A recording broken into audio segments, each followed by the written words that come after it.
الشام وهن دايرين، شوفي بدها تلفزيون نحن عنه مشاهدين. تعالوا شوفوا الخطابين بالشام وهن دايرين، شوفي بدها تلفزيون نحن عنه مشاهدين.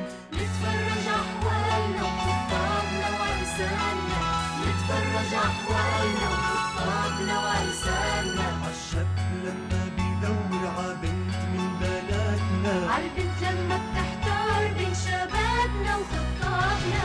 تعالوا شوفوا الخطابين بالشام وهن دايرين، شوفي بدها تلفزيون نحن عنه مشاهدين. اجانا اليوم عريس جديد شايف حاله بيقولوا عم يتمخطر هيك وهيك، فكر رح يسفقوله. اجانا اليوم عريس جديد شايف حاله بيقولوا عم يتمخطر هيك وهيك، فكر رح يسفقوله. هيك دايرة الناعورة كل يوم في عنا صورة، وهيك دايرة الناعورة كل يوم في عنا صورة، لحتى ربك يفرجها ونخلص من كل هالفورة، لحتى ربك يفرجها ونخلص من كل هالفورة. تعالوا شوفوا الخطابين بالشام وهن دايرين، شوفي بدها تلفزيون نحن عنا مشاهدين.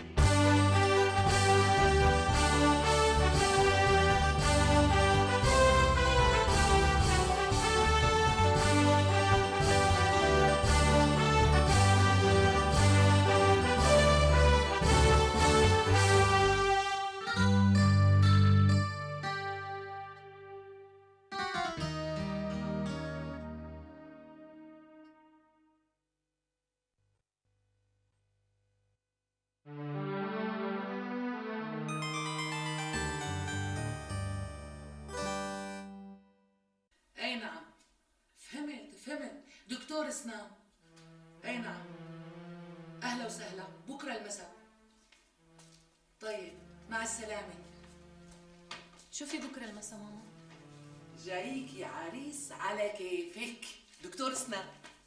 طيب وشو عرفك انه على كيفي؟ قالوا لي انك بتعرفي. انا بعرفه.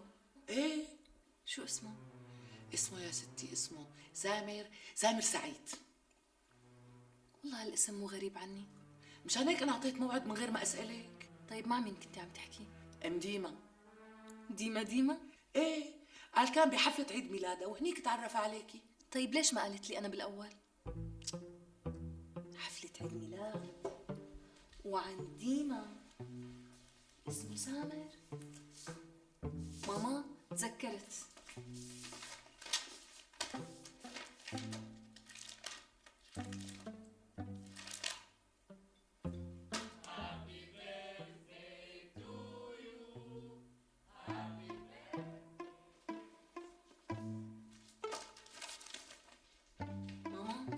وهي صورة العريس. فنان حكمت، أنت متجوز على صورة؟ هسه كانت أيام تزوجت والدي بجديها فندم. معقولة لك أخي تقبل فيه حكمة من تطليعها بالصورة؟ يكبر عقلك الله يرضى عليك. اللي بيتجوز على صورات مثل اللي يشتري سمك في مية فندم. مهاريب وعجيب. شو ماما عجبك؟ المهم يكون عجبك إليك. المهم يطلع هو مو غيره والاسم بس على الاسم. شو هالحكي؟ ام ديما بنفسها هي اللي حكت معي. ستي الله يقدم اللي فيه الخير. يعني بنقدر بنقول مبروك سلام؟ ماما المسألة اسم ونصيب. الله يقدم اللي فيه الخير يا رب. شو هجم النصيب اخيرا؟ قولي ان شاء الله يا امل. شو حكمت بدي اسمعها منك. ستي قولي كمان ان شاء الله، لساتنا على البر. شو لوين؟ بدي احكي مع ديما لشوف شو القصة. حكمت، ايه خالة؟ خيالي دولات، يعني أسطوري، يعني مش حقيقية فندم. أول حروف و مشكل من 3 حروف، إيش ممكن بيكون فندم؟ بس هي جزر خالو. مزبوط حكمت عفاري. حكمت ممكن عريسك هذا من واقواق يا فندم. مقاتل يا فندم.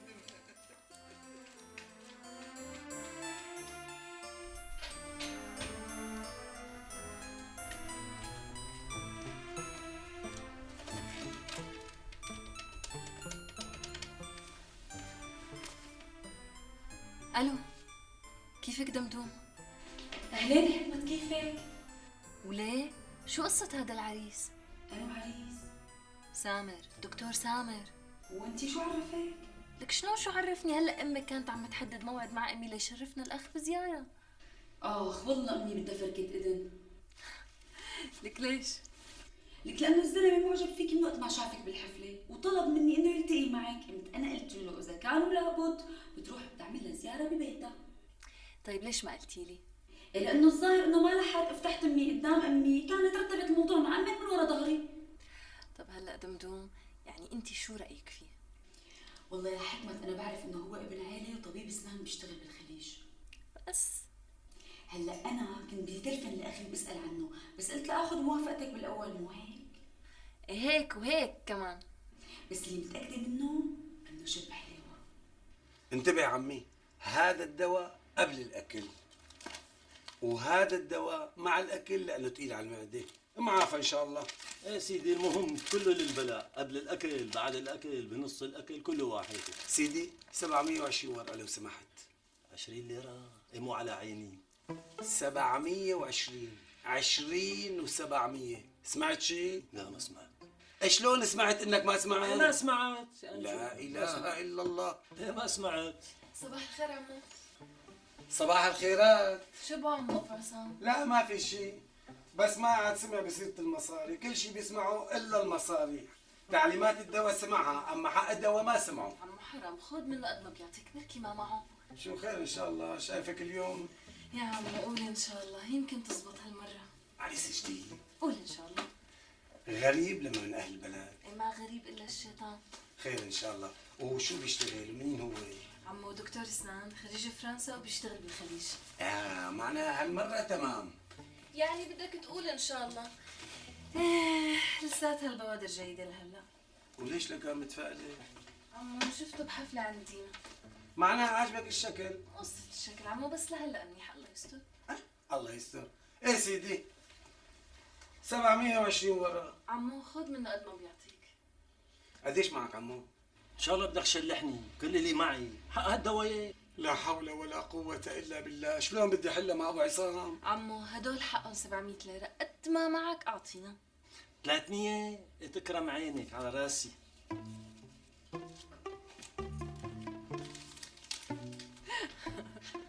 بحض رقبتي بيسمع أكثر مني. ان شاء الله الف مبروك دكتورة، والله تستاهلي كل خير.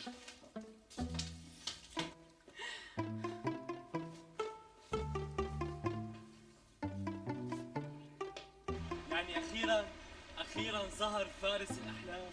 لا، بعدين طول بالك، لساتنا بأول الطريق. شلون اول طريق؟ مو قلتي لي انه وافقت وكمان امك وافقت؟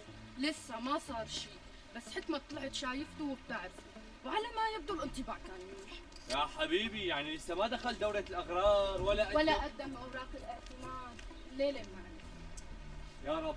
يا رب سهل عليه وحتى تسهل علينا. ما قلتي لي إذا تمت على خير ايه، رح يسكنوا هون بالشام ولا حكمت رح تتزوج وتسافر على الخليج؟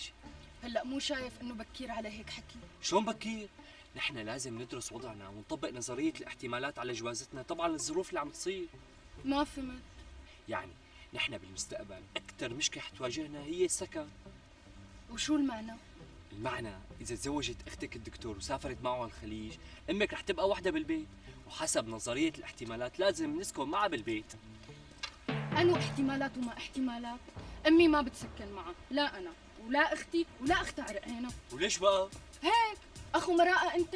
لك لا، مو هي شغلة مرأة، يعني هي أمك بحاجة بكرة لحدا يدير باله عليها، يجيب كاسة مي. رفيق، هذا الموضوع اخلعه من راسك، امشي لشوف. خلعناه.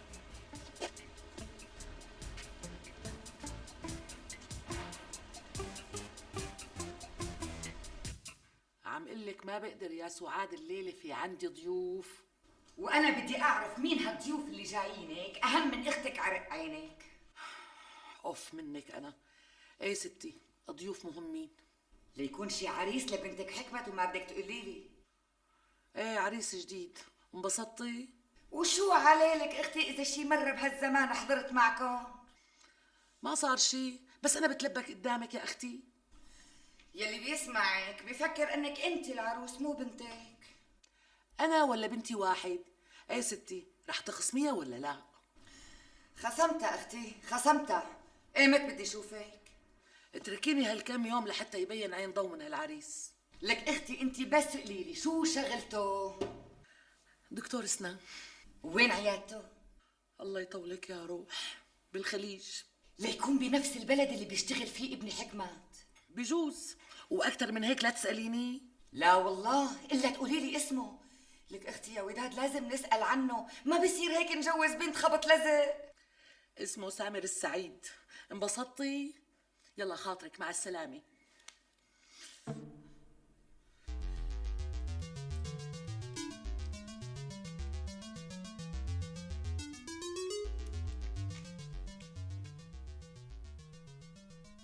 حكمت، مرحبا حبيبي، كيفك ماما؟ ايه تقبرني، اسمعني، بدي اياك تسألي على دكتور اسنان اسمه سامر سعيد. لك ابني هذا بده يخطب بنت خالتك حكمت، بقى بدي منك الله يرضى عليك.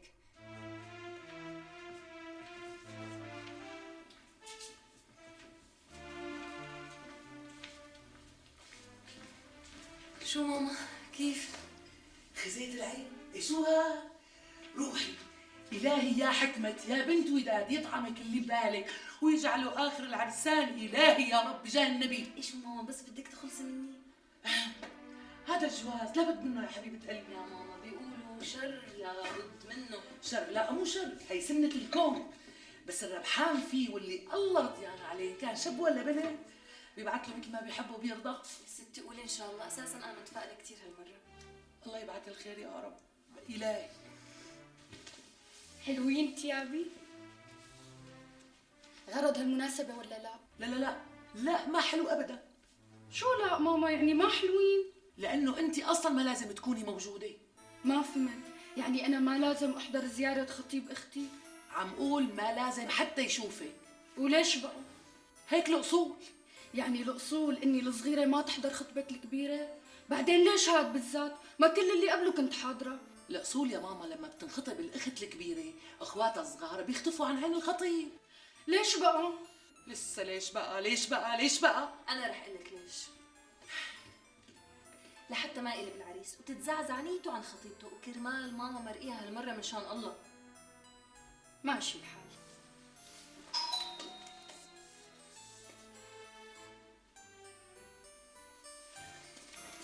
ماما أنا بفتح الباب، أنت خليكي هون. إيه يلا.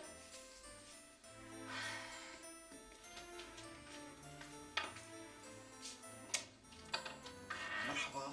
أهلا وسهلا بالأستاذ سامر. دكتور من فضلك. عفوا الدكتور سامر، تفضل. تفضل. يسلم. شوكولا فرنساوي من الخليج. يسلموا هالإيدين. أنا آسف جاي لوحدي لأنه لوحدك أو مع حدا، يا أهلا وسهلا فيك، تفضل.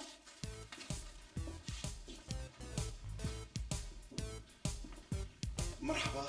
اهلا دكتور سامر. كيفك دكتورة حكمت؟ الحمد لله. هلا هيك بدنا نشتغل دكتور ودكتورة؟ طيب ماشي. كيفك آسي حكمت؟ اهلين سامر. إن شاء الله البداية على خير، تفضل ارتاح. تفضل تفضل. إن شاء الله تذكرتيني؟ هي طبعا، ولو ما كنا بحفلة ديما. كيف الصيدلية؟ الحمد لله. انت كيف شغلك؟ شغلي طبعا مو هون، أنا بشتغل بالخليج. ايه طبعا مفهوم. ورح تبقى مدة طويلة يا دكتور؟ والله يا خالي الشغلة بإيد رب العالمين. يا ريت يا سامر هيك تحكي لنا شوي عن حياتك، عن شغلك، ولا بتحب انا احكي بالاول؟ لا الحقيقة أنا عرفت عنك كل شيء. فإذا نتفضل. أنا شاب طموح وابن عيلة، مدلل كتير، وواحد من 4 أخوة أذكياء كتير وناجحين كتير بأعمالهم وموزعين على فكرة على كل قارات العالم.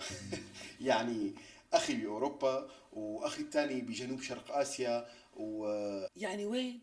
ليكون باليابان؟ لا هو الحقيقة بتايوان. مهندس معماري وعضو بشركة يابانية تايوانية اتركنا من اخواتك وخلينا فيك سامر. باختصار أنا خريج فرنسا بطب الأسنان وشغلي حاليا بالخليج. والحقيقة يعني بكل تواضع أنا عامل بالخليج يعني معجزة. اسمي أشهر من نار على علم. الحمد لله يا ابني، الحمد لله. عظيم، يعني ما شاء الله شغال بالعيادة. لا شو هاي عيادة؟ ما حبيتها منك بنوب. نحن فاتحين كلينيك. كلينيك يعني لحظة كيف بدي اشرح لك اياها؟ يعني مشفى خصوصي لمعالجة الأسنان بس صغير ماما، وفي كل شيء بيحتاجوه لمعالجة الأسنان والأضراس. يا عيني عليك، برافو، ممتاز. وكل هذا إلك ماما سامر ولا معك شراكة؟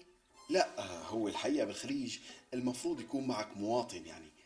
ايه والله أهل أول ما تركوا شيء إلا قالوا. شو قالوا ماما عفوا؟ يلي إله شريك إله معلم. لا هي ما حبيتها بنوب. شريك يعني شريك، شو هي معلم؟ لا أعوذ بالله، هذا الحكي مو مقبول أبدا. بسيطة سامر، يعني ماما ما بتعرف. إيه لا لازم تعرف، وأنت كمان لازم تعرفي.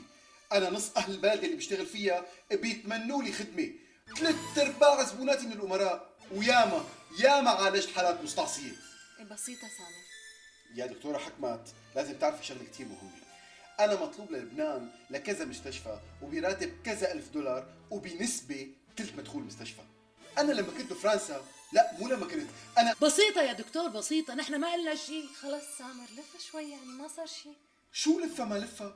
أنا يا خانم انتهينا خلص سامر، انت ما في منك ونحن مصدقينك، والموضوع مو اكثر من شرح للحالة الاجتماعية والمالية بس. أصلا أنا في زباين من فرنسا لهلا بيجوني مشان متابعة علاجهم. بيجوك على الخليج؟ لا على الشام هون، يعني قصدي أثناء إجازتي. طيب ارتاح، روق دمك، رح اجيب لك فنجان قهوة. لا ما في داعي، بنشرب القهوة بالشيراتون. ليش بقى؟ يعني أنا أصلا نازل هنيك بسويت رقم 6666. والله ما بتخطي يا دكتور إلا ما تشرب القهوة. طيب شو رأيك نتعشى بهاليومين بالشيراتون؟ ما في مانع. الحقيقة عندي كلام كتير حابب أقول لك إياه. يا سيدي، وأنا عندي استفهامات كتير حابة أطرحها عليك. اتفقنا. هلا جنابك نشأت بيك موافق على العريس الجديد؟ فينا شلون بيوافق إذا أنا حتى في صورة ما شافت أفندم؟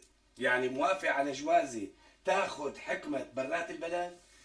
عصم أفندي، إذا أهجم تنصيب عروس الحق ما كان نصيب، خليج مريج جبل بغبغ بيروح أفندم. طيب خليني اسألك بصراحة، بهون عليك سكر أزدخانات ويروح تعب حكمات وشهادات بوش؟ عاصم أفندي، أنت إنسان كويس، فالرجال محترم، فأسكيك زخانشي، ذا مثل أبو حكمة، صحيح أفندم؟ الله أعلم قديش بحبها لحكمة وبعزها، وإن شاء الله مثل بنتي. عفارم عليك يا عاصم أفندي، عفارم. معنى كلام أجزخانة ما بيسكر أفندم، بيبقى مفتوح بإذن الله. بس أفندم. بس شو خال؟ بس إذا أهجم نصيب، والله هو صاحب أقدار أفندم. لا إله إلا الله محمد رسول الله. هاتي بشوف شروب سؤال أفندم. تؤمر خال، تؤمر.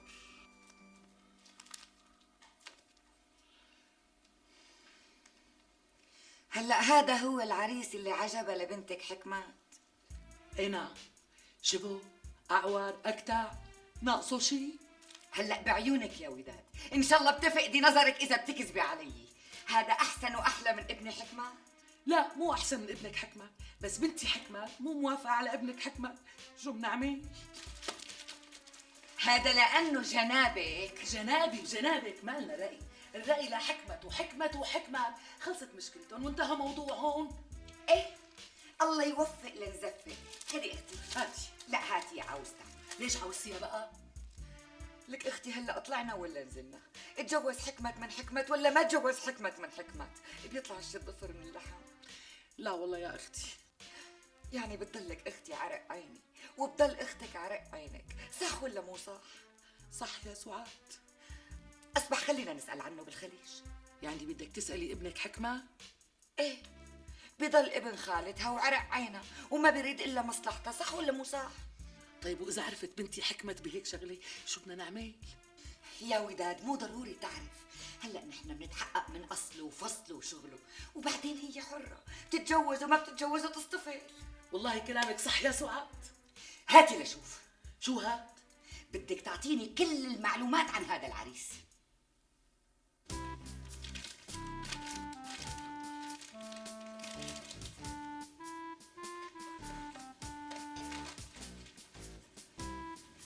يعني عجبك؟ هلا فيك تقولي انه شاب حلو، اختصاصه ظريف، يعني مستقبله شبه مضمون. ايه لك شو ايه؟ ما بدي اعرف شلون بفكر، شلون ثقافته، الشغله بدها اكثر من جلسه لحتى اقدر اقرر. حلو، ان شاء الله الف مبروك، بس لا تنسي انك تعرفتي علي عندي وانه الماما. لك ما رح انسى خلص، والك عندي خلال فتره قريبه هديه حلوه. قال لك تعال بكره بعطيك عيديه، قال له انا هلا فوق. قال له شفناك فوق شفناك تحت. والله معك حق.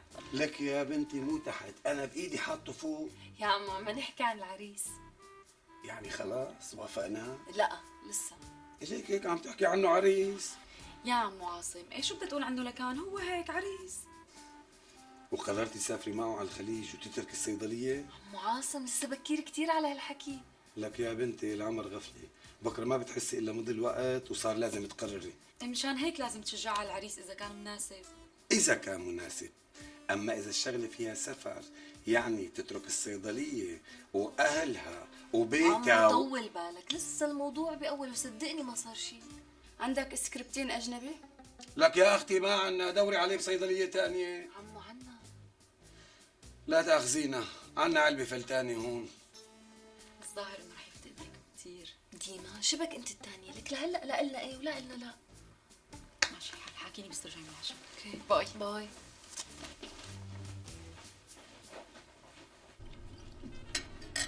شلون؟ ان شاء الله عجبك المطعم؟ لا ممتاز، انا بعرفه من زمان، يعني طول عمره درجه اولى. شو درجة أولى؟ قولي 5 نجوم. بتعرفي يا كمان؟ بتعرفي إني أنا عضو ذهبي بهذا المطعم؟ عضو ذهبي؟ إيه، عضو ذهبي بالفندق كمان. طبعا هي شغلة ما سمعتي فيها. العضو الذهبي بيكون له حجز بهذا الفندق بكل بلدان العالم بصورة استثنائية. ايه تمام. وطبعا بيكون له حسب حوالي 40% بكل فروع هذا الفندق بالعالم. ظريف. طبعا هي الشغلة ما بتصح لمين ما كان. ما طبعا اكيد، ما لازم الواحد يكون مدعوم ماديا ومركزه منيح بالمجتمع الدولي، ما هيك؟ لك يا عيني عليك، يا عيني عليك شلون بتفهميها وهي طايرة. معلم؟ أهلين أستاذ سمير. يا أخي دكتور، دكتور، صرت 100 مرة قايل لك إني أنا دكتور. أهلين دكتور. هلا في شيء أخبار عن صاحبنا؟ هلا ما في ولا أخبار. طيب شو في عنا حلويات اليوم؟ لا بترجعك بلاها. طيب شكرا لك. ليه؟ ضرسي كثير تعبان. يا لطيف يا لطيف، معقول؟ شو هذا اللي معقول؟ عم تشكي من وجع ضرسك وأنا دكتور أسنان؟ يعني هلا وين بدك تداوي لي ضرسي؟ خلص مو مشكلة، عيادتك بعيدة كثير. شو المشكلة؟ 1000 عيادة هون تحت تصرفي، أصلا كل دكاترة البلد إما زملائي أو تلاميذي. هي بسيطة مو محرزة، بنحكي فيها بعدين. طيب وهلا بشو بدنا نحكي لك؟ أنا برأيي تحكي لي عن حالك شوي. إيه هي بسيطة يا ستي، أنا بالخليج. لا أنا قصدي عن صغرتك، يعني طفولتك هون بالشام. يا ستي رح أبدالك من البداية. لما كنت بالمدرسة الابتدائية كنت أذكى ولد بالصف، كانوا الأساتذة يحبوني خيرات الله ويزتوا علي هالمرحات كوام، وارجع على البيت وأنا محمل بهالمرحة، ولا يا أمي تعي شوفي شو أخذت مرحات، وتضحك أمي وتقول لي الله يرضى عليك يا أمي، الله يرضى عليك يا أمي. وبعدين لما كانوا يروحوا الأساتذة من الصف كانوا دائما يعينوني أنا عريف الصف، أقعد سجل بأسماء الطلاب، هذا اللي أرس فلان وهذا اللي أرس علان وهذا وقفه جزا لما يرجع الأستاذ يشوف في حوالي 50 اسم مسجلين وكلهم يعاقبون وأنا أقعد أتفرج عليهم وأضحك. ولما صرت بالثانوي كنت أول رياضي بالمنطقة كلها، لا تشوفيني هلا سمنان، كنت نحيف كثير أنا. والله طيب شو نوع الرياضة اللي كنت بتلعبها؟ فوتبول، عفوا كرة قدم. أنا كنت حارس مرمى منتخب مدارس دمشق كلها. طبعا needless to say إنه مرماي ما تلقى ولا هدف بكل حياتي الرياضية، يعني صاروا يسموني حارس المرمى النظيف. أوليفر كان منتخب دمشق، لأنه أنا كنت أحسن حارس بالمنطقة. طبعا لما اخذنا كأس الجمهورية تبع المنتخبات تبع المدارس عينوني افضل لاعب، اخذت الحذاء الذهبي. اجرك تكسرها على الملعب، ما بتنزل بنوك، سمعت؟ ما بتتحرك، بس بتجيب طابات باللعبة، فهمت؟ حاضر حاضر حاضر حاضر. سامر شبك شو هو الحاضر؟ لا ما في شيء، قصدي انه حاضر يعني مشانك مشان درسك، انت ما بدك انا حاضر. إيه هلا اترك درسي وخلينا فيك. لك شو بدي احكي لك؟ لا احكي لك يعني احكي لي عن دراستك بفرنسا. باريس؟ باريس سي مربط خيلنا. هلا وقت اللي تعرفت عليك عن ديما قالت لي انه دراستك بافنيون مو بباريس. لا هو رح عليك شغله، انا دراستي التطبيقيه كانت بافنيون، بس دراستي النظريه كانت كلها بباريس. كومبري دكتور. بتعرفي حكمات؟ شو بدي اعرف؟ انا لو بدي اتجوز فرنساويه يا حزرك كم بنت طبسوا بدباديبي؟ اكيد بلاوي. ريمون، سيمون، فرانسواز، جاكلين وكتار. لك شو بدي اعدلك لعدلك. يعني انت بتفضل انه ترتبط بوحده من بنات بلدك، ما هيك؟ برافو عليك يا حكمت، هذا هو السبب المباشر. والسبب الغير مباشر؟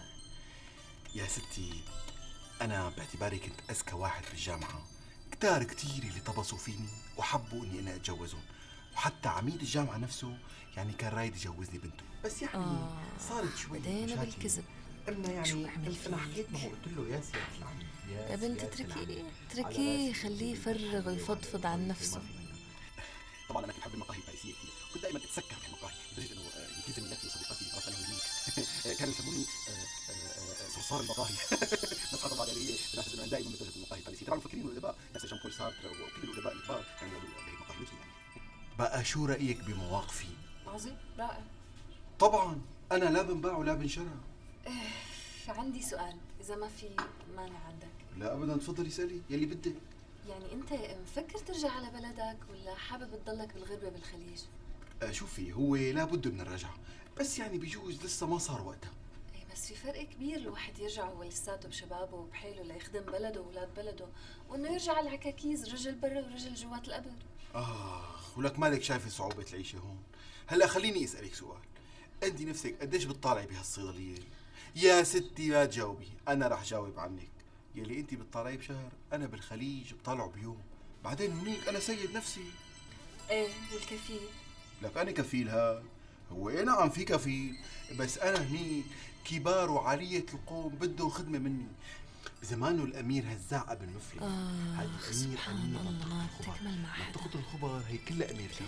بزمانه كان في واحد امريكي قبل ما اكمل لك السيرة، كان في واحد امريكي صديقي عايش هناك لهيك العادة حكى لي حكي عن منطقة الخبر. كان متجوز وحدة أبوها بيشتغل عميد كلية الفنون والآداب بنيويورك. شوفي على الشغلة، زمانه كان فيها نفسها هي الكلية فراح. رح يصل صاحبنا بكره استاذ. لك يا أخي 100 مرة قلت لك أنا دكتور. أهلين دكتور. طلع لها حكى بالتليفون؟ لا ما حكى، بس كالعادة بعد فاكس. طيب روح.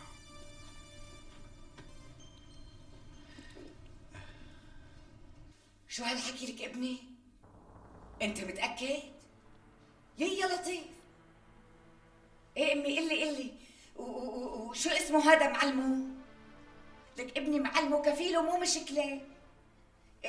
ضيق تعبرني ضيق لحتى سجله حتى ما يروح من بالي. ايه خليك حكمات. قاسم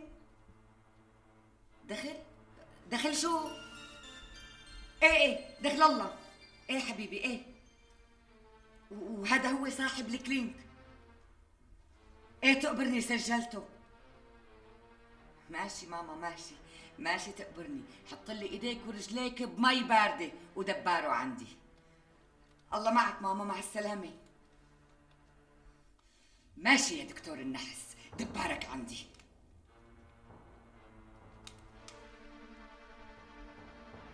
الو امال؟ ايه خالتي سامعتك، تفضلي. ايه لا ايه لا عن جد عم تحكي؟ ايه لا يعني طلعوا بيعرفوا؟ ما بيعرفوا. سألوا؟ سأل عنه. ايه خالتي، انا طيب ماشي، انا ورفيق، بس يعني هيك تمغم. طيب ماشي، بكره الظهر. قاسم دخل الله. لا طمني خالتي، ما رح اقول لحدا. ماشي، يلا باي. واو واو واو، شو هالاكشن هاد؟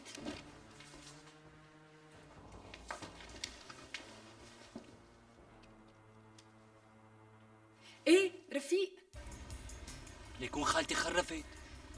هلا خالتي خرفت. ايه عليم الله، بتقض عن 20 محامي. بس ما بصدق انه في انسان بيكذب هيك كذبه. بتعرف رفيق، عم يخطر ببالي شغله. هلا باعتبار حكمة ابن خالتي بده حكمة اختي. قصدك انه حكمت عم يألف على الدكتور سامر؟ ايه ليش لا؟ ايه بتصير. على كل مثل ما بيقولوا المصاروي، المية بتكدب الغطاس. او مثل ما بيقولوا تراك، اشتا ميدان اشتا حديدان. ايه ما بده يوصل صاحبنا؟ بكره الظهر. الله يعينك يا حكمة على هالوقعة. إيه لا طولي بالي، لسه ما صار شيء. هاي الدكتورة عم تهمل الصيدلية وما عم بتداوم مثل أول. الحقيقة يا عاصم أفندي مثل ما لك شايف، حكمت مترددة شوي مشان هالعريس. وليش التردد يا ست ام حكمت؟ خليها تاخذ قرارها. هلا أنت اللي عم تحكي هذا الكلام، ما شفت كم عريس صار مارق على راسنا؟ مشان هيك أنا برأيي. لا رأيك ولا رأيي، ما حلك تعرفها لحكمات؟ اللي فهمته إنه الدكتور بسلامة قدره انبلط بالخليج لأجل غير مسمى. يعني الدكتورة حكمت راح تترك الصيدلية وتسافر معه لما لقى. هذا الكلام بكير عليه. لا مو بكير عليه، هذا الموضوع بيعنيني أنا شخصيا بالذات. كيف؟ يعني إذا صار نصيب وسافرت معه، على مين بدها تترك الصيدلية ومسؤولية مين؟ وانت فين رحت من غير شر؟ بصفتي شو ست ام حكمت؟ أبوها، عمها، وكيلها. بصفتك كل هدول، وليجي الصبي منصلي على النبي، مو لا يحصل القبول بالأول. إيه الله يقدم اللي فيه الخير يا رب. وأنو خير هاد؟ موضوع حكمت وهذا الدكتور سامر، قصدي موضوع الخطبة. إيه إن غدا لناظري قريب. والمعنى؟ يعني بكرة بيدوب الثلج وبيبان المرج. إيه أنا بستأذن لك يا ست ام حكمت. شرفتنا أستاذ عاصم. يلا السلام يا عليكم. ميت أهلا وسهلا. الله معك عاصم أفندي، مع السلامة. إذا احتجت لي أي شيء ها ست ام حكمت أنا بالخدمة. شكرا كثير إلك، الله معك مع السلامة. تعي، في شيء مخبيتيه علي وما بدك تقولي لي؟ بكرة رح تعرفي كل شيء. يا خبر اليوم بمصاري بكرة ببلاش. لك شبكي نازلة من الصبح أمثال. ايش خبري ببلاش؟ خبر بكره بلاش، ايش في ابله؟ انا نشأت بك اخو حضرتكم. والله ما بعرف يا اخي، اللي انا ما رضيت تقلي، روح اسالها انت. خبر بلاش، خبر مساري، فيلان امل بيجي لهون. ايه بيقول فيلان ايش في خبر؟ والله زي ما بيقول بيزعجك تمام. لا طول بالك. خبر عن العريس الجديد. ايه بس خبر مو حلو.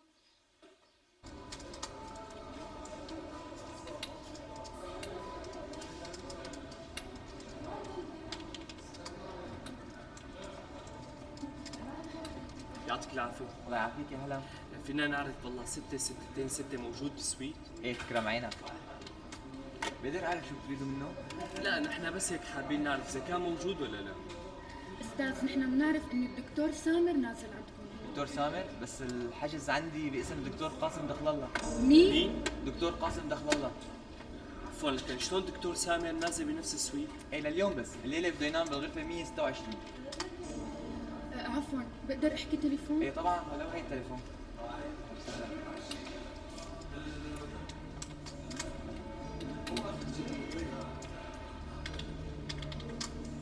الو حكمت. ايه امل خير؟ انا ورفيق بالفندق عم ننتظر الدكتور سامر. ايه شو رايك تيجي تشاركينا بفنجان قهوه؟ غريب، شو اللي اخذكم على الفندق؟ سامر عازمكم؟ لا هيك بالصدفه، كنا انا ورفيق بالفندق، قام شافنا سامر وعزمنا على فنجان قهوه. امل، انت متاكده من اللي عم تحكيه؟ شو يعني انا عم كذب عليكي؟ لا بس حاسه انه صوتك مو طبيعي. الو دكتورة حكمت، انا رفيق. فيك تيجي على الفندق باسرع ما يمكن؟ هيك الموضوع جدي شوي بخصوص سامر. طيب باي. لوين ماما؟ ماما مستعجله كثير ما رح طول. يا ماما الله يخليكي قولي لي وين رايحه؟ وين رايحة؟ عندي مشوار كثير ضروري خالتي. خالتي ضروري تسمعي، لازم تسمعي اخبار عن خطيبك سامر. ايه خالتي والله برجع ماما. لك وين رايحة؟ تعي اسمعي الفضايح. اتركي البنت خليها تروح لشغلها، تعي احكي لي انا، احكي لي انا تعي.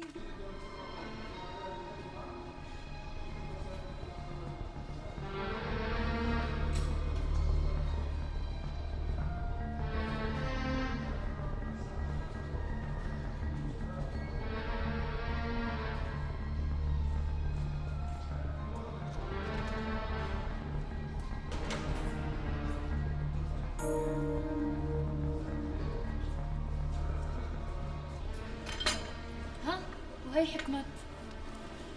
مرحبا. هلا دكتورة.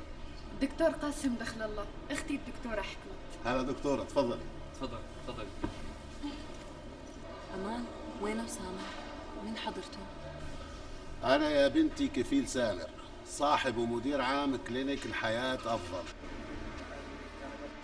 سامر تعال يا ولدي تعال. مرحبا يا جماعة. أهلين حكمت، شو جابك لهون؟ أنت يا ابني ما راح تبطل هالنفخة الكذابة؟ كل سنة لازم تعمل مشكلة بالشام؟ أرجوك دكتور بلا فضايح هلا قدام العالم. ما هو الفضيحة قاعدة تطولني أنا كل سنة.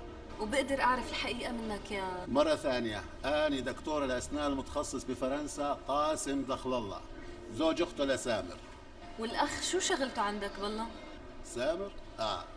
سامر تكنسيان أسنان، ماسك عندي قسم تصنيع الأسنان والجسور والبدائل الصناعية. بشرفي أنا متخصص بفرنسا، حتى اسألي الدكتور قاسي. سامر يعني أنا حاولت أتخصص بس اللغة كانت مشكلة، ما كانت مشكلة. سامر يا ستي تكنيشن عند الدكتور قاسم، بس الله وكيلك اسأليه قديش أنا منيح، اسأليه. صحيح، سامر شاب شغيل وممتاز، ما عيبه غير الفشورة والنفخة الكذابة، لولاها كان ما في منها. والشيوخ والأمراء وبنت عميد الجامعة بفرنسا. يا ستي هدول كلهم أصول اللعب. يا عمي شو ما عليك، اخس بدك تاخذ بنات الناس بالكذب؟ بصراحة هاي كل سنة بيعملها، وأنا والله يا سامر ما عاد فيني تحمل. شو يعني؟ يعني جينا سوا بس أنت رح تظل هون بالشام. هو أنا مو ناقصني وجع راس. لك آخ سلامتك إن شاء الله. هذا درسك مو هيك؟ ما قلت لك اسمعي مني مالي خير قلعوها. إيه لازم ينقلع، بس لازم ينقلع من الشرش.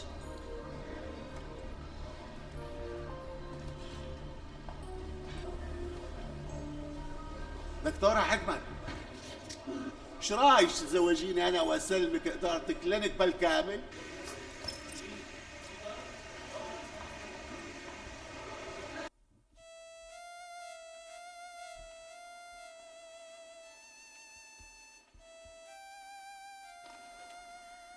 لك بنتي لفيها شوي، ليش كل هالقد زعلانة؟ يا ماما ليش زعلانة؟ الحمد لله اللي كشفناه قبل ما يصير شيء رسمي. والله ما حدا بيصدق، معقول الكذب يوصل لهون؟ ايه ستي، اللي بده يتجوز يا ما بيشوف. لك مالي زعلانة إلا لأني سايرته، كان عندي إحساس من الأول إنه عم يكذب. ايه طولي بالك، ما صار شيء. صار إنه ما فشيت خلقي مثل ما بدي، كان لازم. لا ما كان لازم، وبصراحة أنت ما قصرتي فيه. قال ما فشت خلقها، قال لك ما شفتي حالك انت ونازله في بهدله؟ لك شلون قلب لونه اصفر والعرق عم يشرشر منه. حكمات، ايه شو رايك بعرض الدكتور قاسم؟ يعني الرجال جاهز من مجاميعه، يعني طلبي وتمني. يعني والله لا قلت لك ليه؟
بالشام وهن دايرين شوفي بدها تلفزيون نحن عنه مشاهدين تعالوا شوفوا الخطابين بالشام وهن دايرين شوفي بدها تلفزيون نحن عنه مشاهدين نتفرج أحوالنا وخطابنا وعرساننا نتفرج أحوالنا وخطابنا وعرساننا عالشاب لما بيدور عبنت من بناتنا عالبنت لما بتحتار بين شبابنا وخطابنا تعالوا شوفوا الخطابين بالشام وهن دايرين شوفي بدها تلفزيون نحن عنا مشاهدين اجانا اليوم عريس جديد شايف حاله بيقوله عم يتمخطر هيك وهيك فكر رح يسفوله اجانا اليوم عريس جديد شايف حاله بيقوله عم يتمخطر هيك وهيك فكر رح يسفوله هيك دايرة الناعورة كل يوم في عنا صورة وهيك دايرة الناعورة كل يوم في عنا صورة لحتى ربك يفرشها ونخلص من كل هالفورة لحتى ربك يفرشها ونخلص من كل هالفورة تعالوا شوفوا الخطابين بالشام وهن دايرين